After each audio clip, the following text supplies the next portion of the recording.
आता वळूया आपण तेजसकडे, म्हणजेच साक्षात संत ज्ञानेश्वरांची भूमिका साकारतोय तो याच्यात. याच्या आधी बऱ्याच प्रोजेक्ट्समधून तो आपल्यासमोर आला आहे, पण जसं मी अक्षय बाबतीत बोलले की तो ओळखू आला नाही निवृत्तीनाथांच्या भूमिकेत, तसंच काहीसं तेजसचं झालं आहे. रिपीट मोडवर गाणी प्ले करून बघितलं आम्ही की हा नक्की तेजसच आहे का. कसा होता तुझा अनुभव तेजस? खूप लाईफ चेंजिंग असा अनुभव होता माझा. आणि मी दिग्पाल दादासोबत याच्याही आधी काम केलेलं आहे असिस्टंट डिरेक्टर म्हणून.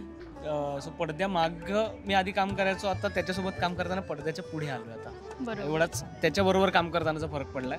पण दादानी मी असं खरंच मी सगळ्यांच्या वतीने सांगेन की दादानी आम्हाला त्या वाटेवरती घेऊन गेला तो, आणि आम्ही फक्त तिथे चालायचं काम केलं. त्यामुळे जे काही आता तुम्हाला छान वाटतंय, जो काही एक्सपिरियन्स क्रिएट होतोय तो दादामुळे क्रिएट होतोय, आणि आम्ही फक्त निमित्त होतो त्याचं. आणि एक्सपिरियन्स विचाराल तर खूप लाईफ चेंजिंग एक्सपिरियन्स होता. नवीन पिढीमध्ये ना सगळ्यांना लॉजिक लागतं फार. बरोबर. मी सुद्धा तसाच होतो थोडासा की मला लॉजिक असंच का तसंच का. हा. पण त्या लॉजिकला चपखल उत्तरं मिळाली ना तर आपली श्रद्धा वाढत जाते.